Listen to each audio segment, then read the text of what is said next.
Bien le bonjour. Nous nous retrouvons dans cette nouvelle vidéo pour aborder cette fois-ci le test T pour deux échantillons indépendants. Avant d'aller plus loin, n'hésitez pas à vous abonner à la chaîne, à liker la vidéo ou encore à laisser un commentaire. Cela nous donnera de la force et nous permettra de produire plus de contenu sur la chaîne. Dans cette vidéo, nous allons donc aborder le test T pour deux échantillons indépendants, encore appelé le test de Student, qui est un test paramétrique. On va faire ça. Donc, un test est dit paramétrique lorsque il y a des conditions à respecter en amont avant de l'appliquer. Dans le cadre donc du test de Student, quand est-ce qu'il faut l'utiliser ou quand est-ce qu'il faut l'appliquer? On utilise le test de Student lorsqu'on souhaite comparer les moyennes de deux échantillons indépendants ou encore lorsqu'on souhaite tout simplement comparer statistiquement parlant deux moyennes. Et comme le test de Student est un test paramétrique, principalement trois conditions sont à vérifier avant de l'utiliser, avant de l'appliquer. La première des conditions est que il faut qu'on soit en présence d'une variable continue, donc qui sera donc séparée par deux groupes. Donc, il faut que dans chacun des deux groupes, les variables continues soient indépendantes. Comme deuxième condition, il faudrait qu'il y ait une normalité de la variable continue dans les deux groupes. Donc, il faudrait que la variable suive une loi normale. Et enfin, il faudrait que l'hypothèse ou la condition d'homocédasticité soit vérifiée. Cela veut tout simplement dire qu'il faudrait qu'il y ait une égalité statistique entre les variances de ces deux groupes comparés vis-à-vis donc de la variable continue. Nous allons voir toutes ces conditions avec le logiciel tout à l'heure. Et pour ce faire, nous allons donc, comme de coutume, suivre un exemple fil rouge qui va nous permettre donc d'appliquer tout cela avec le logiciel Jasper. Donc, l'exemple est le suivant. Nous avons donc un jeu de données qui fournit les performances de lecture de deux groupes d'élèves. Nous avons deux groupes. Le premier groupe, c'est un groupe contrôle et le deuxième groupe, c'est un groupe d'élèves donc qui a bénéficié d'activités de lecture dirigée. Donc, les performances des élèves. Donc, les performances sont mesurées sous forme d'un score. Donc, le score est bien entendu sous forme quantitative. Donc, c'est une variable continue. Et ces performances-là sont fournies au sein de la variable dénommée DRP. Nous allons le voir tout à l'heure avec la base de données. Eh bien, nous avons donc les moyennes des scores de ces deux groupes. Donc, la moyenne du score pour le groupe contrôle va être notée M en indice contrôle pour dire la moyenne dans le groupe contrôle. Et la moyenne du même score dans l'autre groupe qui a suivi donc la lecture dirigée va être dénommée M et en indice, on va mettre lecture dirigée. L'idée justement est d'utiliser donc le logiciel JASP afin de comparer ces deux groupes d'élèves en termes de leur performance vis-à-vis de la lecture. Et donc, pour implémenter un test, nous l'avons vu, il faudrait émettre des hypothèses. Dans notre cas, l'hypothèse H0, qui est l'hypothèse nulle, va être donc que la moyenne du score dans le groupe contrôle est égale à la moyenne dans le groupe de lecture dirigée. En français, on pourra dire, en français facile, on pourra dire que cela veut dire que en moyenne, les scores obtenus par les deux groupes sont identiques. Ou encore, on peut dire que les activités de lecture dirigée n'améliorent pas les performances des élèves. Oui, puisque nous faisons l'hypothèse que ces deux moyennes sont égales. Du coup, qu'on soit dans le groupe contrôle ou soit dans l'autre groupe, notre moyenne n'est pas plus grande. OK? Et bien entendu, l'hypothèse alternative va être donc une différence entre ces deux moyennes. Ou encore, en moyenne, les scores obtenus par les deux groupes ne sont pas identiques. Ce petit rappel fait, nous allons donc implémenter tout cela sur le logiciel de JASP. Donc, j'ouvre mon logiciel JASP et je vais au niveau des trois traits horizontaux. Je fais ouvrir. Nous allons utiliser donc une base de données qui est déjà au sein du logiciel JASP. Donc, on va dans bibliothèque et on va dans l'onglet T-Test. On va prendre juste le premier. Donc, on va cliquer ici, Directed Reading Activities. Donc, c'est la base de données. Donc, nous avons ici donc la base de données qui est composée de 44 élèves au total. Donc, c'est la variable groupe qui va être donc la variable du groupe ayant suivi la lecture dirigée. Donc, c'est la modalité threat et l'autre modalité donc va être contrôle. Donc, le score est ici dans la variable DRP. OK?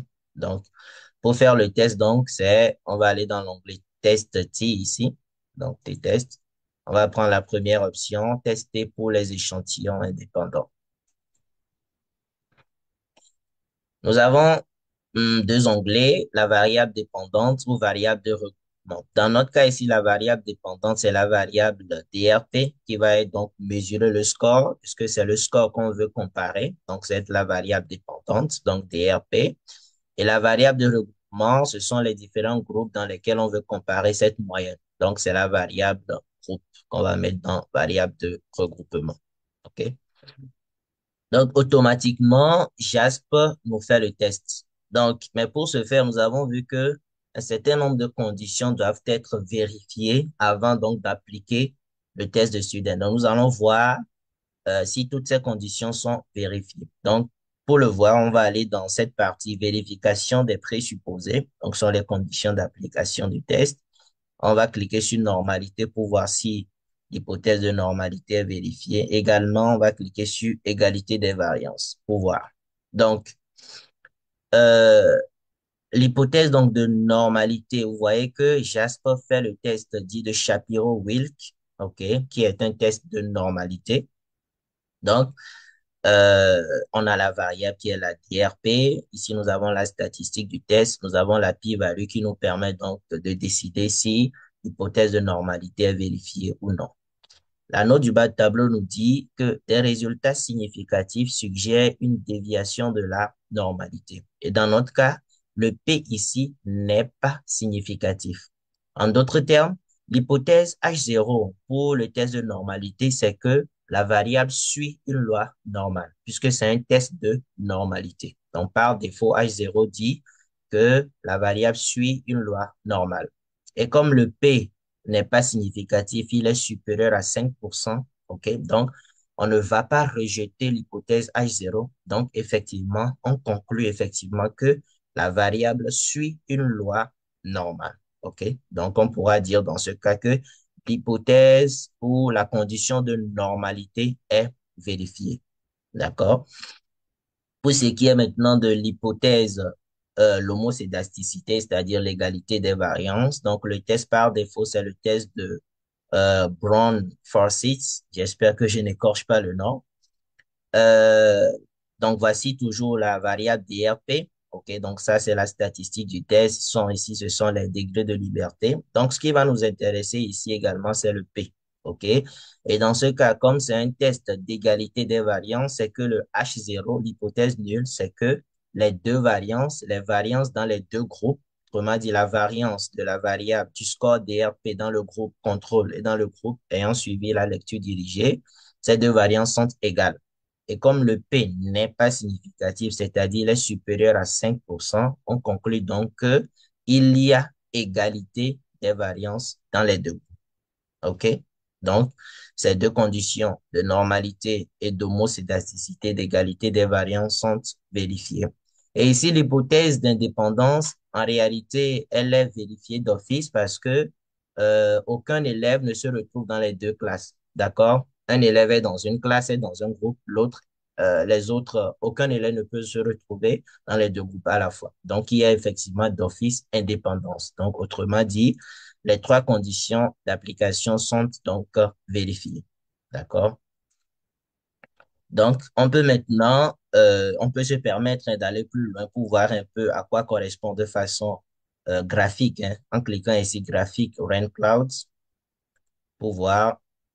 Donc, là, c'est de façon horizontale. On clique là pour afficher, pour avoir un affichage horizontal. Donc, ça, c'est dans le groupe traitement. On voit la variable score, la variable contenue dans le groupe traitement. On voit effectivement que c'est sous une forme, sous une cloche. OK, sous forme d'une cloche. Donc, effectivement, ce qui traduit quand même une distribution assez normale, proche en tout cas de la loi normale. Donc, cela confirme le test de normalité de Shapiro-Wilk ici. Effectivement, ici, en vert, nous avons toujours cette même répartition de la variable DRP. Et on voit effectivement qu'il y a aussi une forme de cloche qui est tracée, qui est représentée. Donc, ce qui confirme toujours le fait que la variable quantitative suit vraiment une loi normale. Donc, cela nous permet donc, nous conforte dans les conditions d'application du texte. Pour interpréter maintenant le test, le t-test, on revient ici tout premier tableau qui est le test T de student.